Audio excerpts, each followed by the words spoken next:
You're lying on the ground. No walls. No lock on a door that doesn't exist. Somewhere in the dark, something with teeth is moving through the grass, and the only thing standing between you and it is a fire that's slowly dying down to embers. Right now, you probably fell asleep tonight, behind a locked door, under a roof, on a mattress designed by engineers to distribute your body weight evenly. You didn't think about it. You didn't have to. For roughly 300,000 years, humans didn't have that option. So how did early humans actually survive 8 hours of total vulnerability every single night without 4 walls to protect them? The answer isn't as simple as they were tougher than us. It's stranger than that. In 2020, archaeologist Lynn Wadley of the University of the Witwatersrand published findings from Border Cave in South Africa's Lubombo Mountains. Her team found grass bedding dated to more than 200,000 years old, layered on top of ash. That's not an accident. The ash blocked the breathing pores of ticks and other biting insects, dehydrating them before they could reach a sleeping human.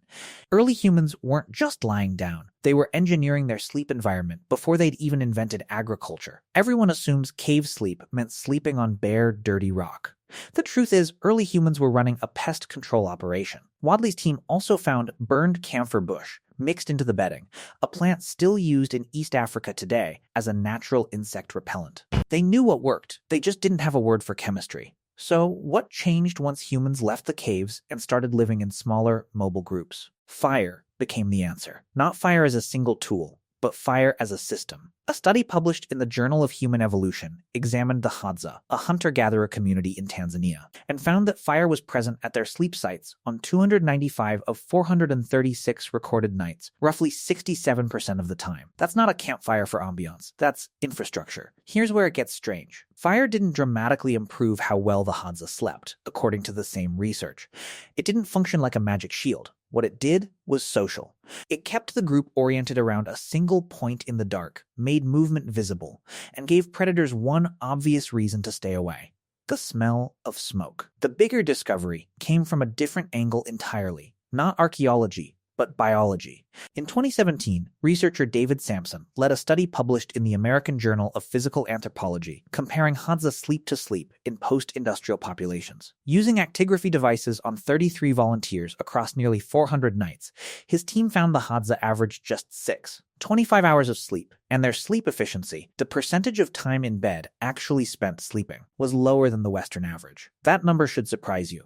Ancient sleep wasn't longer or deeper than modern sleep. It was shorter and lighter. And that's not a flaw. That's the design.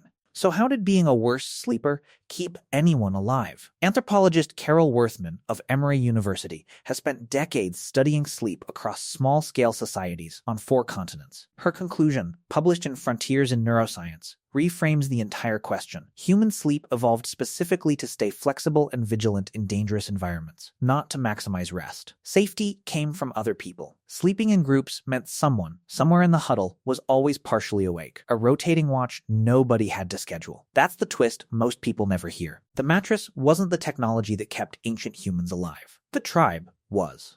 Here's a second twist, and it's one historian's only confirmed in the last 25 years. Virginia Tech historian A. Roger Eakirk spent 16 years combing through diaries, court records, and medical texts from pre-industrial Europe. He documented over 500 references to something modern humans have almost entirely forgotten: first sleep and second sleep.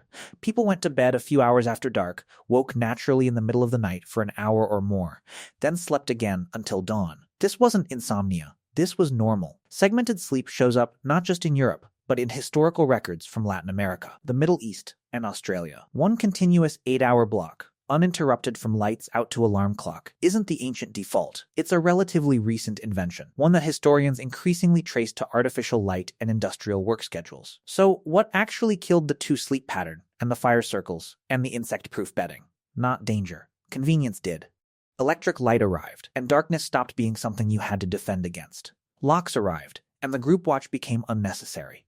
Mattresses arrived, and nobody needed to lie on ash and grass anymore. Every genuine sleep problem our ancestors faced got solved. And solving it quietly erased the entire social structure that vulnerability used to require. Picture that ground again.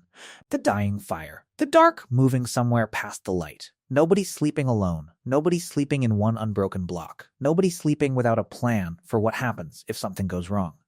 Ancient humans never solved the danger of sleep. They just made sure they were never facing it by themselves. Somewhere between the ash beds of Border Cave and the locked door, you're behind tonight. Humans traded a circle of people watching over each other for a piece of hardware that watches nothing at all. We didn't get safer sleep, we just got a version that no longer needs anyone else in the room.